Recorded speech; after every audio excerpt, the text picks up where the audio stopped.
ko nasa harapan niyo. My name is Harold Sandrina. Brand name ko po is The Prophet Pilot and one of the MCs na rin po dito na na-create sa company natin. Palakpakan naman natin. Kung ano po yung diniscuss kanina ni Doc Rachel, yun lang din po yung naintindihan ko. Kung ano yung naintindihan mo ngayon, kung first timer ka, malamang yan lang din po ang naintindihan ko. Ano yun? Dalawang bagay lang. Maglalabas ng pera para kumita at may chance ang magbago ang buhay. Tama ba rin? Tatamaan ka talaga eh. Now, backstory ho tayo. Pa-next slide daw po.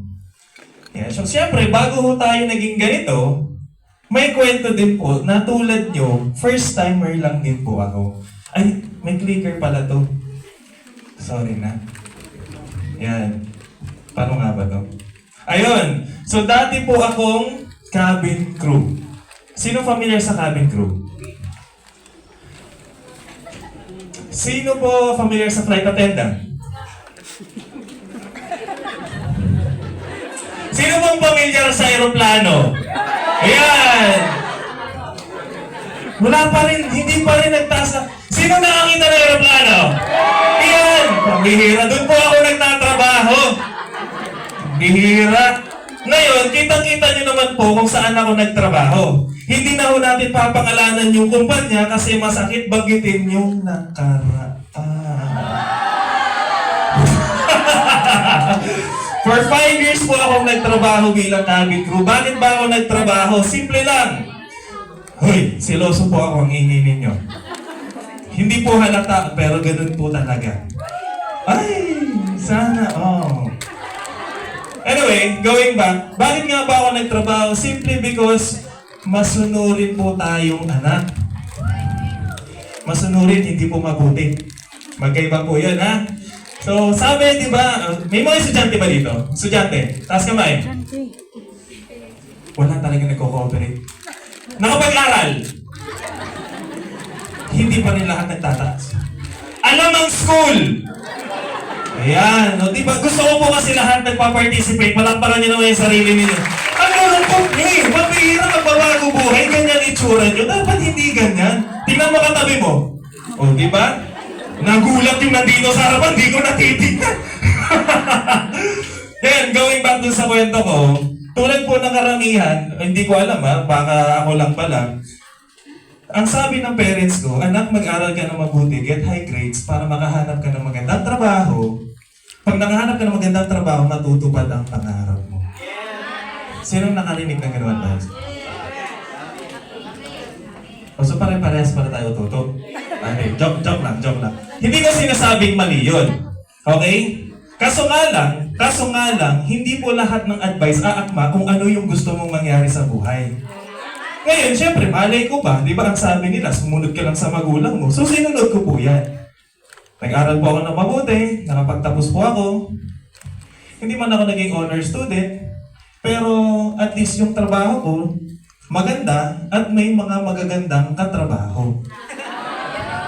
Sino gusto nga nun? Lumabas yung mga babaero. Bakit? Siyempre! Araw-araw kang papasok dyan. Gusto mo araw-araw nakikita mo buwisit yung itsura. Imbis good morning na lang. Diba? Ngayon, going back, for 5 years na nagtatrabaho ako, sa totoo lang po okay yung sahod ko. Ang dami pong may gusto na ganitong trabaho. Meron ba ditong nangarap maging cabin crew din? Diba? Pinagpipilahan po yan. Bibihira po yung natatanggap. And ang dami po kasing benefit, syempre, nagugusto. Malaki yung maganda yung sahod, maganda yung benefit. Di ba? Pati yung mga cabin crew minsan pinagpipilahan din, di ko din alam ba. Yung speaker kanina, sobrang professional. Itong cabin crew parang walang hiya. And going back, moving forward. Meron akong na-realize na despite sa okay yung sahod ko, despite okay yung benefit, na baka makarelate din kayo. Ano yun? Hindi pala porke malaki sahod mo.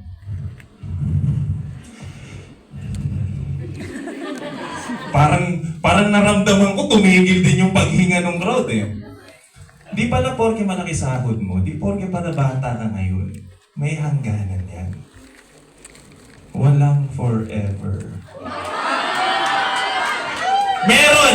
Meron sa bayarin. Ha? Hindi po natatapos ang bayarin. Maski patay na ho kayo, tuloy-tuloy pa po ang bayarin. Ngayon, na-realize ko to kasi nung nag-pandemic, tumigil po ang lahat. Sino na-apektuhan ang pandemic? Nawala ng trabaho, natigil yung negosyo. Yun po yung na-realize ko. Na lahat pala may hangganan. Kung isa lang ang pinagkakakitaan mo, pag yan tumigil, paano ka? So din ko ngayon naintindihan na kaya pala ang daming mga empleyado, pag tinanong mo magkano ang sahol, ang sinasabi lang, sakto, worse, kulang. Nakarelate? Yes! Siyempre huwag ka nang umamin. Pero that's normal. Sobrang normal niya sa panahon ngayon, kaya ang daming taong naghahanap ng side hustle, ng other source of income. Diba? Kaya nga tayo lahat nagkita-kita dito kasi mga mukha kayong opportunista. Ayan, naghahanap ng opportunity. Mga mukhang pera, kayo yun. Huwag nyo kaming idamay. Opportunity hinahanap namin dito. Kaya, saya-saya talaga nila. Moving forward! Ha? Move on na. Nakakasaya pa yun, sasaya nyo pa yun. Nakita ko po ito way back 4 years ago. March of 2020, nakita ko po ito via online. Tulad ng sinabi ko sa inyo, kung ano yung naintindihan nyo ngayon, yan lang ang naintindihan ko.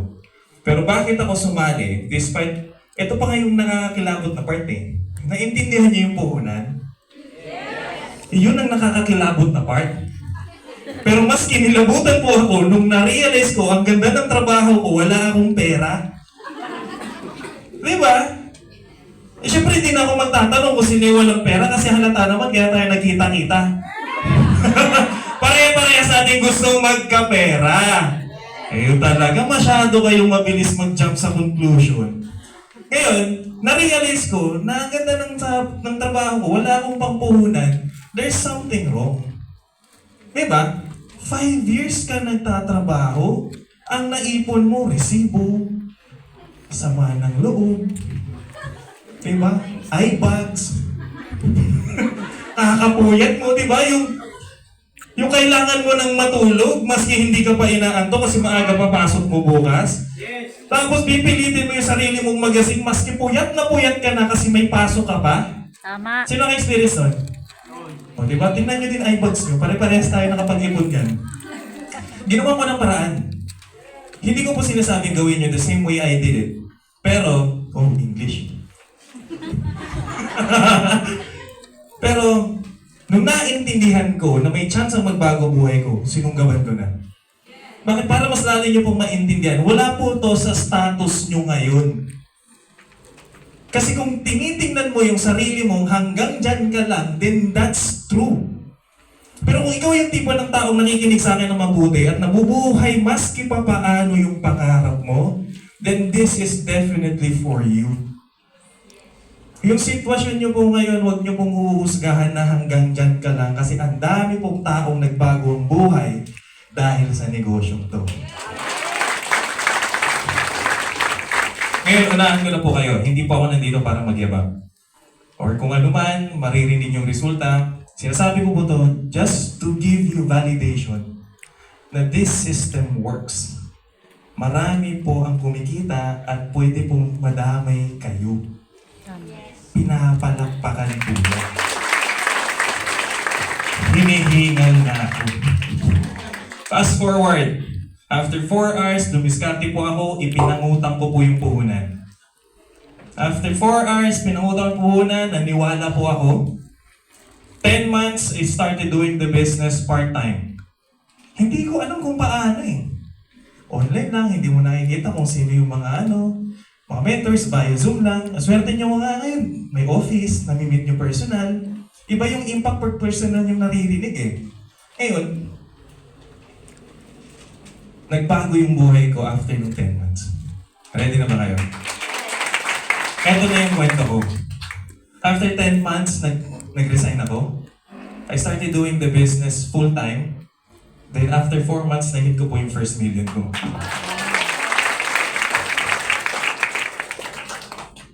Pag full-time ko po, first month ko, nag 6 figures kaagad ako, 100, 100, hanggang 200. Hanggang sa natikman ko po yung pinakamalaking kinita ko, 300,000 sa isang buwan. Ngayon, kung ang impact nito sa inyo, masyadong malaki. Wala pang 2 years, ganun nangyari. Gusto ko lang sabihin sa inyo, baka hindi mo naintindihan ang negosyo to. Baka mamaya kaya mo to baka kaya mo nahuhusgahan kasi you're thinking that this is a job.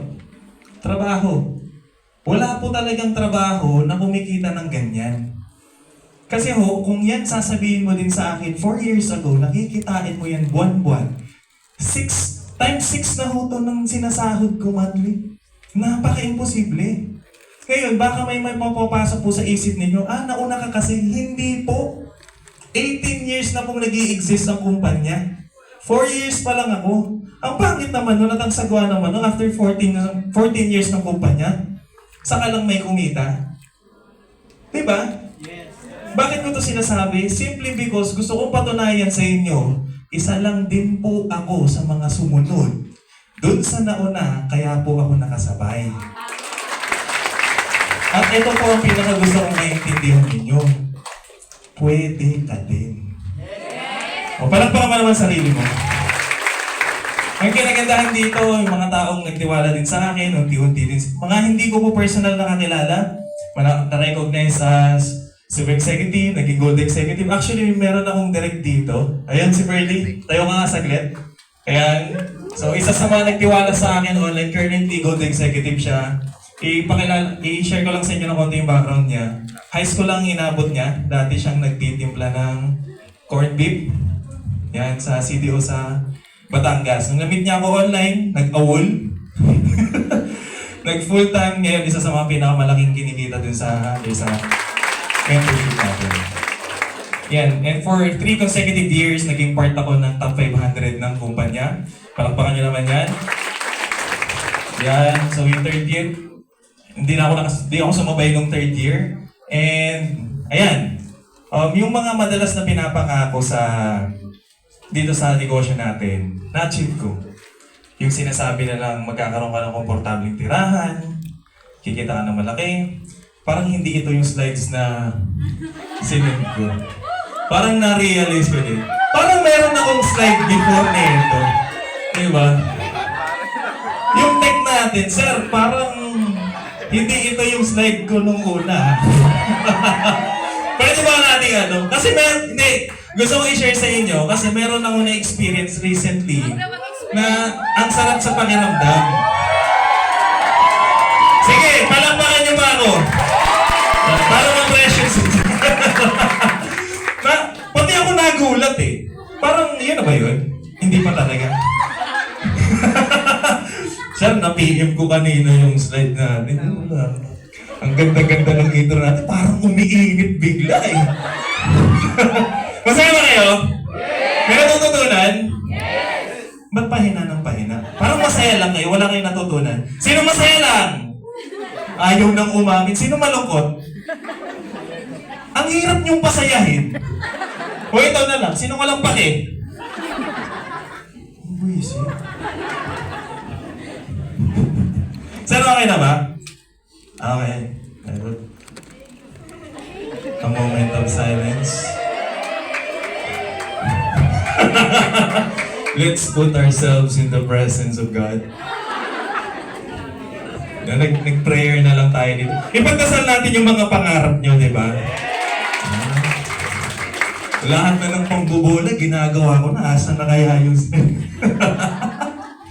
Hindi, kasi gusto ko mas lalo yung maintindihan na pwede talagang mangyari.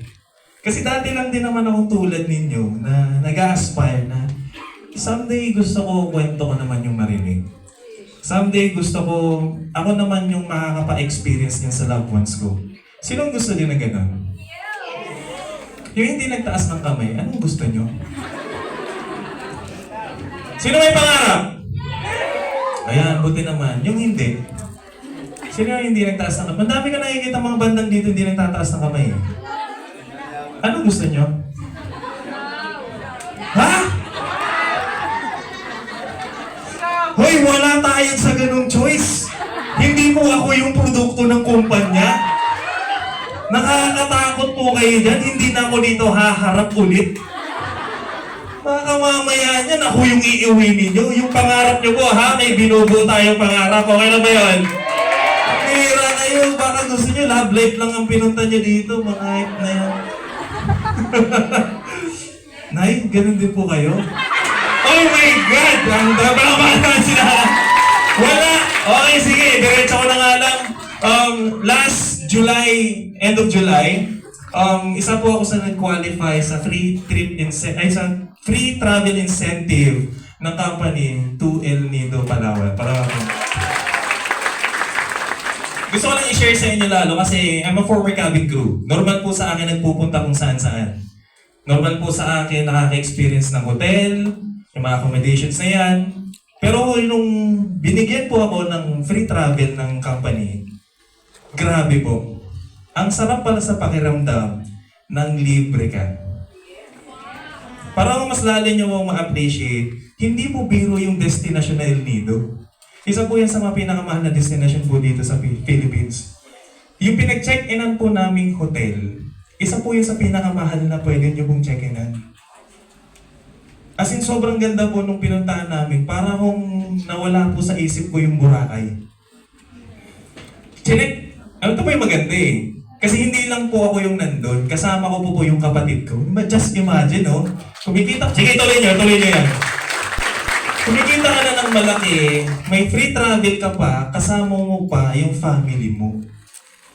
Ngayon, yung kapatid kong bunso, nagsabi siya na, Kuya, ano kaya yung pakiramdam kung ititreat natin dito sila mama? Siyempre, nag-check ako, magkano yung ayun! Ayan, El Nido, yan. O, siyempre kasama natin si CBO, classmate, palampakan nyo naman yan. Ito yung kapatid ko. Ayun. Ayan, yung kapatid kong bunso. Sabi niya, Kuya, ano kaya yung pakiramdam kung sila mama, kompleto tayo dito?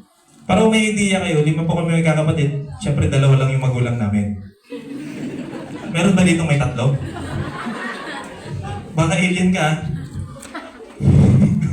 Kaya sinek ko yung pinakamurang room rate. Yung lugar po na pinag-checkinan po namin, Seda. Yun, pwede niyo po i-search. Ang pinakamurang room po na nakita ko dun is 19,500. Isang gabi.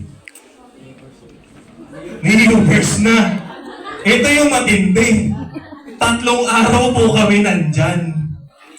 Hindi pa po kasama yung flight. 3 meals. Ito pa yung matindi ha. Lahat po nung meals namin from breakfast, lunch, and dinner, buffet po lahat yun. Wow! Palakpakan yung mga mahilig sa pagkain.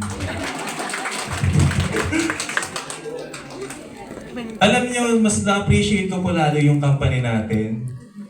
Kasi yung pag na-hit niyo po yung travel incentive natin, especially yung Prime Life or yung PGI natin, maski po sumama ka lang, wala kang gastusin, mabubuhay ka po basta nasa travel po po ng company. Palakpakan naman po natin.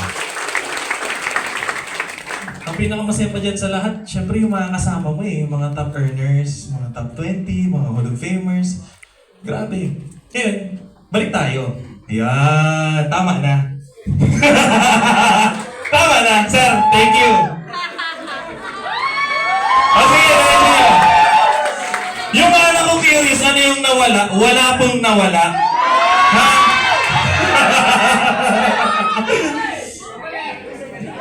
Na-receive ko po lahat ng pinapaka... Uy, kalma! Hoy! Pinag-uusapan natin dito di negosyo. Baka mamaya ako pa yung masita ng mga apply nyo kung anong pinaggagawa natin dito.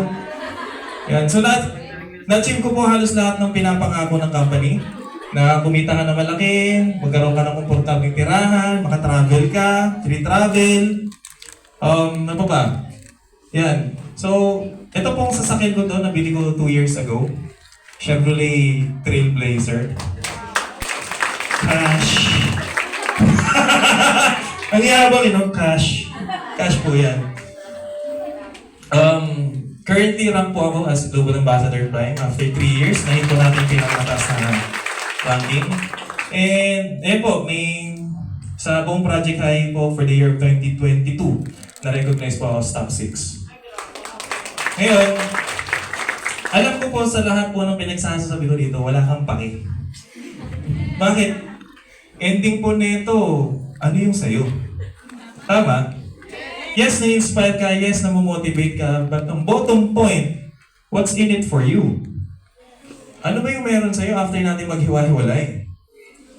Baka mamaya motivated power ka dito, grabe-grabe ka, pero hindi mo naiintindihan bakit ka nandito. And yun po ang gusto ko i-share sa inyo.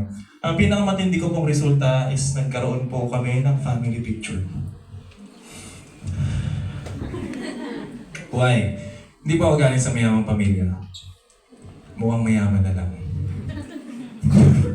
Hindi talaga nauubos ng kayabangan yung speaker. Para kung maintindihan ninyo, mama ko teacher, papa ko lang trabaho. Alam naman natin gaano ka-underpaid ang teacher sa Philippines. 5 po kami magkakapatid, pangalawa ko. For the sake na makapag-aral po ako, kailangan ko mag-apply ng sobrang daming scholarship and academic loans. Sa mga hindi po familiar sa academic loans, yun po babayaran mo pag nagkatrabaho ka. 3 po kaming sabay-sabay nag-college. Hindi po biro yun. Buti nga wala pang K-12 nun. Ngayon, bakit po kami, hindi po ako galing sa broken family Nataon lang po baka may makarelate dito sa akin. Nang sa sobrang daming problema, sa sobrang laging nag-aaway sa loob ng bahay, ayaw nyo nagsasama-sama. Kaya may mga taong napapabarkada na lang, uuwi lang pagkakain, minsan nga natutulog na lang sa mga tropa. For how many years po ganun yung routine namin? Hindi po kami nagsiselebrate ng birthday, ng New Year, any holidays, kasi gastos. Ngayon, naiintindihan ko po na kung gusto mo magkaroon ng komportabling buhay, may presyo po yung kakiba. Hindi naman talaga tayo mukhang pera Gusto lang natin mabigay yung komportabling buhay para sa loved ones natin. Tama man. Sa lahat po ng magulang na nakikinig sa akin, mas kailangan yung gawin to. Marami na ho kayong sinurvive sa sarili ninyo, sinakripisyo, tiniis, para mapasarap or maging komportable yung buhay ng anak nyo. Kasi ayaw nyo pagdaanan din nila yan. Ang tanong, sulit ba? O hanggang ngayon, naghahanap ka pa rin ng opportunity, yung pinapakita na to sa'yo, bakit ayaw mong gawin? Sa mga anak dito, akala mo makakawala ka Hindi ko sinasabing obligasyon mong tumulong sa magulang mo. Pero baka kaya ka komportable ngayon, kasi may mga taong nakapalibot sa'yo na hindi komportable ang buhay, maging okay ka lang. Kailan mo man ang planong bumawi? Maski anong status po ng buhay nyo ngayon, maski anong sitwasyon ninyo, hindi po yan ang basihan. Nawala yung last slide ko. Ayan. Patapos na ako. Matatawa? Hindi po ako napapatawa. Ang seryoso ng usapan natin May moment na Anyway, going back. Ano man background mo, ano man ang sitwasyon mo, makinig ka na mabuti. Ito po yung pinangawakan ko hanggang ngayon. Ba't ako nandito sa puntong to? Tatagalugin ko para mas malinamnam. Makinig ka na mabuti. Hindi po usapan dito kung anong kulang or wala sa inyo. Again, hindi usapan kung anong kulang or wala sa inyo. Ang usapan, ano ba kaya mong gawin? Bakit wala yung nag-agree, Maraming salamat, Project Guys, Sam Santino, The Prophet